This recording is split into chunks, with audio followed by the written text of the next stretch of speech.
इस्रो वैज्ञानिकों को मिली बड़ सफलता।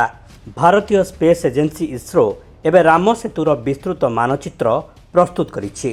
अमेरिका स्पेस रिसर्च केन्द्र नासार सैटेलाइट तथ्य माध्यम समुद्र तले थिबा राम सेतुर विस्तृत मानचित्र प्रस्तुत करिबारे इस्रो को सफलता मिली। राम सेतु आदाम्स ब्रिज माध्यम बेस जनाशुना। यह सेतु भारतर धनुषकोडी श्रीलंकार तलाईमन्नार द्वीप पर्यंत लंबी।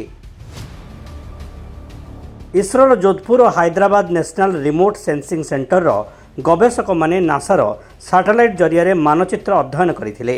लेजर किरण माध्यम समुद्र तले थिबा आदाम्स ब्रिजर 99.8% अंशर संधान पाइथिले।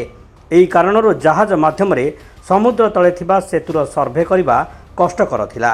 वैज्ञानिक माने सेतु तले 11टी संकीर्ण नाल थिबा संधान पाइछंती, जहार गभीरता 2 ରୁ 3 मीटर अटे। अनुसंधान द्वारा प्रस्तुत राम सेतुर नक्शा आधार में सेतुर प्रथम 29 किलोमीटर समुद्र तले रही, जार उच्चता प्राय 8 मीटर। आदाम्स ब्रिजर भौतिक विशेषत्व को निश्चित करने वैज्ञानिक माने 3D ड्राइव पैरामीटर माध्यम विजुअल इंटरप्रिटेशन करथिले। आदाम्स ब्रिज क्रेस्ट लाइन उभय पार्श्वर प्राय 1.5 किलोमीटर गभीर ढेउ मध्य रही।